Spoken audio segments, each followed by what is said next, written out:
Good morning, everyone. Greetings from London, where it's 6:30 and the spring is coming. It's a pleasure to be here. I'm sorry I cannot be there in person, but here I am to talk about a new concept of human-centric AI governance and how it can be useful to kick off a wider governance approach that includes regulation, includes standards, includes assurance techniques for a linear approach. 2023 has been undoubtedly a very exciting year for AI. So exciting that we've seen millions, hundreds of millions of people literally signing up to use ChatGPT, the famous ChatGPT. We've seen our children using it to cheat a little bit on their homework. We've seen lawyers using ChatGPT to prepare their cases, only to be, be utterly embarrassed by the fact that the information they brought in front of the judge was actually inaccurate. It's fair to say that in all the hype that AI has brought, there are some strings attached. Is the fact that this technology, as exciting and promising as it comes with some strings attached. The headlines you see on the screens, there's a small snippet of the huge number of cases of misuse, abuse, and underuse of technology we've seen over the years. And we owe it to journalists, to researchers who brought to light those cases, in some instances very well documented, that show how real and present the dangers of AI are. 2024 is going to be even a bigger year. Some might say 46% of the population of the globe will go through elections. And we've already seen a flood of deep fakes being used in US, in the UK, for celebrity, politicians alike. And what this shows is that we need to be able to pay more attention on the way the risks of AI brings. And we need to bring ourselves into the story rather than relying on governments or on companies or on whomever we think have the responsibility to help us navigate those challenges. Of course, the public attention or the public awareness around the risk associated with AI that happens over a course of a few years have made it in the boards. The CEOs we speak every year, part of our survey, have told us that risk management, AI risk management is now a priority. And so much so that is discussed at the level of strategy, the type of risk and various mitigation. And in the same way, the regulators and the public policy around the world have been looking into what is their role in addressing those risks. And yes, 2023 as well, it was a year of coming of age for those regulations. It almost was a perfect year if the European Parliament were not a little bit not on the same page or on the AI Act, who was actually approved at the beginning of this year. But last year we've seen a flurry. You see how busy this slide is, and we didn't even listed all the initiatives we've seen happening at local level, global level, new expert organization, existing expert organization. Worth mentioning two of those initiatives that happened towards the end of the year. The executive order in the US, that's one of its kind, apparently the longest executive order in history. That places the needs of the citizens at the center of it. And of course, the AI Safety Summit that took place here in the UK at Bletchley Park, where 28 countries came together to agree that they will work together to address the risk associated with AI. One question that we get a lot, we've been working on AI for over a decade now at PwC around responsible AI. But the question that our clients pose us is, how different generative AI is from other types of AI, and how do we navigate addressing those complexities if we are to think about governing and remaining in control? And the way to talk about how different generative AI is through two concepts, narrow AI and general purpose AI. Think about an anti-money laundering tool. The difference between an anti-money laundering tool and a large language models that was built and then used to build a chatbot for university, summarizing legal tools in law firms, and writing, why not, scripts in Bollywood. The anti-money laundering tool has been designed with specific purpose in mind, has limited application, has to a certain extent less complexity. We'll come in a minute to decide the level of complexity, and of course break some ethical consideration about perpetuating biases or breach of privacy, which are very much linked to the context of use of this tool. But when we look at the large language model and its use in those three specific use cases, we see a high level of complexity. Is the fact that the chatbots might be developed by university, by a production firm, or a law house, which shows how much the ecosystem has grown to a certain extent that now we're talking about being part of a supply chain rather than working with one supplier or building in the house. The societal impacts could be huge, of course. If you look what writing a script will do for the film industry, would potentially trigger a loss of many jobs. Hence, understanding this particularity will allow us to really be able to see how we control those systems, how we understand those different building blocks, and how to bring it together. We hear a lot from our businesses. They struggle with AI adoption.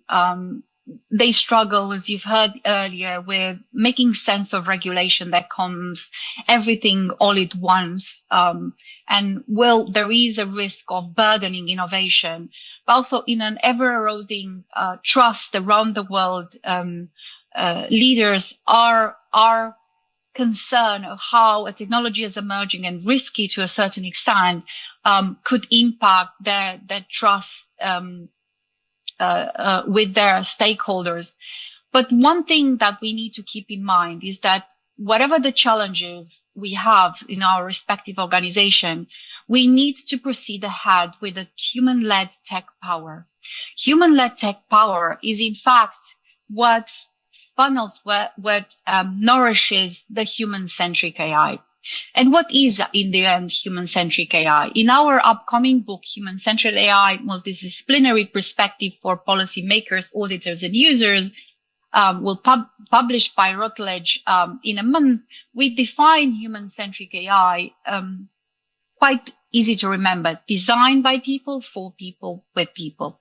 What this says is that, in a nutshell, a human-centric AI, and of course with an angle on specifically on governance, is an AI that is able to remain in human control one way or another. We know AI has the ability to operate autonomously without human supervision and adapt to its external environment. But nevertheless, we have as humans be able to exert a certain degree of control. And secondly, the outcomes of the AI system, being prediction, being new content, being summarized, produced content, being pictures of cats sipping tea, needs to be aligned with our objectives and our needs and wider, serving that human ambitions for human flourishing and protection of the planet. That brings us to the topic of today, the human-centric AI governance, which is very much a subset of the human-centric AI. And it doesn't aspire to be a new framework. In fact, is a hack of helping us navigate the complexity of governing such complex ecosystems, such complex technology in a way that allows us to remain grounded and keep our eyes on the ball. The fact that this technology has to remain aligned with our objective and it's not otherwise. And I propose three simple principles for AI governance: agile integration, harmonization under common rules, and intentional and meaningful participation. And to better understand how those principles will work, let's consider your family who has returned from Sydney with a beautiful 1,000 pieces puzzle. And you want to involve your children to put together these puzzles because you love the image of the bridge and the opera so much you want to hang it on your wall, right? But in order to do this, you will need to be able to bring all the pieces together, thousands of them, prepare them, categorize it, see how they actually fit, make sure that the colors, so that is the integration, make sure that the colors are a fit as well. So you'll see the colors with the sky or the sea, and being able to find those colors as themes to harmonize the way you arrange the pieces of the puzzle. And lastly, your children are doing a better job than you do because they have been used to building puzzles, and they are able to advise you. And you really want to bring your children to listen to them, to allow them to take initiative and be able to build the puzzles with the interaction in mind. And why this example is useful to understand the human-centric AI governance is because integration in the context of governance at the organizational level means all about bringing together existing code of conduct, standards, policies, existing frameworks, in a way that allows us to really be in control of AI. Similarly, knowing that the way the issues around AI manifest, around discrimination, around lack of transparency, cybersecurity risk, we need to have like a North Star, the principles that will allow us to harmonize how we organize ourselves to remain in control. And lastly, it's very important to rethink how we bring different perspective and our employees to be part of an AI governance system. And in that extent, it's not just about a governance structure and define roles and responsibilities.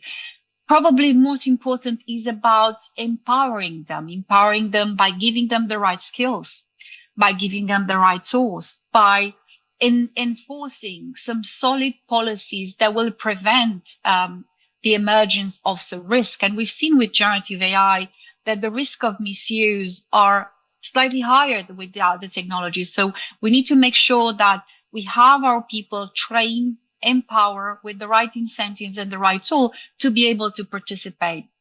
And this way, the participation is about going back to who you are as an organization and what the culture stands for and how you value your employees. Because in order for AI to really deliver, in order for the risk of AI to be really mitigated, it's not enough to rely solely on rules that ought to be enforced. We need to rely on people that not only will know how to use it, but they will be best placed to use those powerful tools to augment their talents, to augment their skills, rather than coming to a place that will see AI replacing and taking their job. In the context of a country level, the human-centered AI governance can work in providing a more flexible approach. You've heard Jean speaking before the fact that perhaps many countries are to a certain extent tempted to rush towards regulating because they have seen such an outpour of risk or pause letters over the year. The example here in the UK, or how we approach it here in the UK to regulate, is much more aligned with the principles of human-centric AI governance. First of all, from an integration perspective, the UK has recognized that we have existing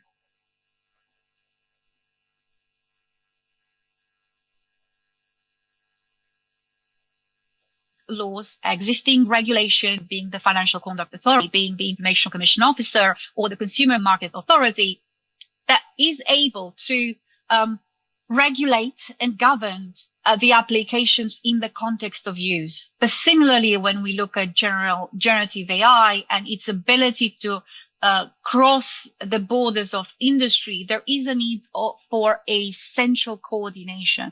Therefore, integration is about recognizing the existing laws and regulatory mandates, but also the fact that we need to have that central coordination, especially when we're looking at cross-society risk. Integration also means recognizing that we have a set of emerging governance tools like AI assurance or technical standards produced by ISO or IEEE or CENELEC that could be extremely useful not only to validate compliance with specific regulation, but being able to provide a stamp of quality that's so needed when we're looking into building trust on a number of different markets and different stakeholders. Harmonization, of course, is all about principles, and the principle-based approach regulation embraced by the UK government that looks at some 5 core principles very much aligned with OECD principles, with European high-level expert groups of fairness, explainability, robustness and security, governance and accountability, and disclosure and redress are what we call the North Star, as the fact that having those principles, we allow the central function and the regulators to come together around different themes, decides what is the remit of the regulators to address or to establish or enforce mandatory rules around bias, for example, in recruitment, or bias in university admissions, but in the same time recognize that this is a universal language. We've seen a principle-based approach in the US with the AI Bill of Rights, and also the inclusion of the such principle in the upcoming AI Act that sends a very clear message. If we aspire to have the harmonization at macro level across different territories and at the organizational level, using this common theme, common language will allow us to do so. And lastly, in achieving societal participation, the UK has resorted to a participation mechanism like citizen juries. They brought together employees on one hand and patients to really understand the appetite for explainability in diagnostic in one case, and also the use of AI in recruitment. And that allowed this citizen juries allowed the regular citizens to have their voices heard in how AI should be regulated and how AI should be governed.